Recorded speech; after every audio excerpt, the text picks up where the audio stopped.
esse, não vai ver meu rosto. Ele está falando da glória, não vai ver meu reino lá em cima. Vocês precisam aprender a ser como um menino. O menino não tem essas grandezas com ele. Depois, em outra ocasião, eles queriam que as crianças fossem levadas a Jesus. E os discípulos estorvaram ele de fazer isso. Eles deixam as crianças vir até mim, porque das tais é o reino dos céus. E sabe o que ele fala dos meninos? Olha que interessante. Os seus anjos, os anjos desses meninos, continuamente assistem à face de meu Pai. Ele estava dizendo o seguinte: esses meninos, os anjos de Deus andam com eles e continuamente sobe e desce. É texto bíblico, isso aqui não tem como contradizer isso. É texto, é doutrina bíblica. Então, de alguma maneira, eu nasci com o vírus do pecado, a semente maligna veio comigo. Mas quando eu era criança, essa semente não tinha eclodido, não tinha nascido, as raízes amargas dela não havia cravado o seu fel em meu coração, nem os seus tentáculos nos meus lábios, nem nos meus olhos, nem na minha mente, tampouco nas minhas ações. Eu não estava envenenado pelo pecado, ainda que ele estivesse comigo ali como uma semente má, mas ela não havia ainda sido manifesta, estava encapsulada. Aonde? Num lugar maravilhoso chamado inocência.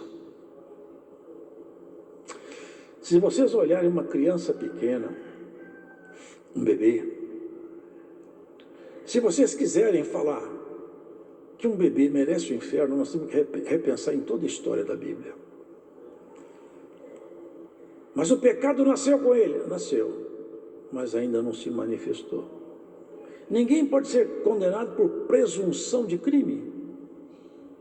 Na lei, não é verdade? Há um dispositivo que protege. Ninguém pode ser. Você foi preso porque você pode ser que você ia matar alguém. Não pode, irmãos. A criança tem nela a semente do mal, mas a semente do mal ainda não havia eclodido. Enquanto nós somos criança, aqui a Bíblia fala que os anjos de Deus acompanham as crianças, que nós temos que ser como criança. Quem não se fizer como um menino, como esse, não vai ver minha face. Mas que é isso? Paulo fala: sede criança na malícia e adulto no entendimento. Porque se nós entendemos isso, nós vamos entender muitas coisas, irmãos. Paulo é apóstolo do gentio. O discurso espiritual dele se destina àquele que não é judeu. Aos mortos, por definição, são todos, mas notadamente os gentios. Olha, se já ressuscitaste porque você nasceu inocente, mas você perdeu a inocência. O pecado se aflorou, manifestou-se nos seus lábios, nos seus olhos, nas suas obras, nos seus pensamentos. Ou será que tem alguém em sã consciência que tem a petulância de falar: eu nunca pratiquei pecado? Está escrito: se tu disseres que não peca, tu mentes, e a verdade de Deus não está em você. Todo ser humano peca. Agora, quando ele se torna cristão, o padrão de pecado vai sendo anulado cada vez para baixo, para baixo. É tanto que está escrito: há pecados que são para a morte, há pecados que não são para a morte. Então, o padrão do pecado vai abaixando, diminuindo, até que nós possamos então viver uma vida de santidade. Vamos errar sempre, mas o padrão de santidade vai sendo aumentado e o nível de carnalidade diminuído. O ser humano está vivo, biologicamente ele está ativo, mas ele está morto. E que morte é essa? É que a centelha divina não pulsa mais nele. A vida de Cristo não está nele. A luz do homem é Cristo. O homem sem Cristo está na escuridão plena. Ele não tem luz em nada que ele faz. Por mais sábio que ele seja, ele é um homem perdido, uma mulher perdida. Não há a mínima chance de alguém conhecer a luz eterna se não for Cristo, porque ele é a própria expressão da luz. E eis que onde havia trevas, resplandeceu a luz. João anunciava, no vale da sombra da morte, exatamente aqui onde nós estamos. Vê tudo isso aí, as estruturas dos prédios, viadutos, os grandes shoppings, as grandes construções, aeronaves, as tecnologias que hoje estão disponíveis. O brilho do conhecimento humano hoje cega a compreensão do ser humano. O brilho da ciência. Nós vivemos a falsa sensação de que nós estamos num mundo totalmente controlado, e o mundo não está controlando nada. Aqui está tudo muito mal. As coisas vão de mal a pior. Mas só que nós estamos anestesiados pelo dia a dia que nós temos. Se nós tivéssemos na mão com a papeleta, falando assim, ó, menos um dia, seu dia de ir embora daqui a 3 anos. Pronto, acabava a nossa alegria.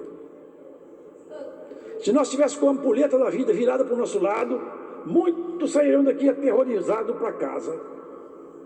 Meu Deus, 3 anos, 10 é pouco demais, não dá para fazer tudo que eu planejo. Uma vez eu estive no leito da morte de um empresário amigo meu, lá em Minas. Ele estava com câncer terminal. Eu tenho muitos planos. Eu pensava comigo, os seus planos acabaram. Você não percebe isso? Eu fui falar de Jesus com ele. Falei, procura apoio em Jesus Cristo. Mas e os meus projetos e meus planos? Apenas fantasias que passam. Tudo aqui não passa de uma grande ilusão. Nós temos a ilusão de que nós somos e nós apenas estamos. Nós não somos, nós estamos aqui. Você não é nada, eu não sou nada. Nós passamos por aqui num rápido e breve cortejo chamado vida. E tudo isso parece para nós tão importante. O homem se acha tão importante nas passarelas, nos clubes, nos grandes congressos, nas baladas. Parece que a morte ficou escondida. Parece que nós aprisionamos a morte e ela está solta. Parece que nós conquistamos a longevidade, por mais que a gente viva, é só uma fração de tempo. O que são 100 anos diante da vida de uma estrela? Nem vou falar da eternidade. Se já ressuscitaste, você era morta. A vida de Cristo não pulsava no seu peito, você não sabia o que era eternidade, você não tinha noção de salvação, porque você era perdido. Mas agora, aconteceu algo sobrenatural. A palavra de Deus penetrando nos seus ouvidos, matou a semente maldita. E fez nascer uma outra semente. A semente da palavra vai brotando em nós, ao ponto de que acontece esse milagre. O ser humano que estava morto, revive. E já não vive mais como ele vivia antes. Vocês podem ver que parece uma contradição, porque já estáis mortos. Ele falou, chamou de ressuscitado e falou, vocês estão mortos. Parece que Paulo perdeu o norte, mas o norte estava bem firme na razão do seu conhecimento. Vocês morreram pelo pecado, ressuscitaram pela fé, e agora vocês matam a natureza humana pela fé. O que estava morto, viveu. O que estava vivo, morreu. Esse é o paradoxo do crente. Ele está morto para o mundo e vivo para Deus. O mundo está morto para Deus e vivo para si mesmo. O que adianta um homem conquistar o mundo inteiro se ele perder sua alma? E o problema é que as pessoas não percebem o quão grave é o pecado. Quão grave é ficar longe de Deus. Que horror é ficar na escuridão. O ser humano não tem capacidade de enxergar em si mesmo o pecado, o que ele faz consigo, porque esses olhos não são naturais. Quando a pessoa perde a comunhão com Cristo, ele mesmo sendo crente, ele perde essa compreensão. Olha o que Jesus escreveu para numa das cartas da Ásia. Falou para um presbítero que estava lá: você tem nome que está vivo, mas você está morto.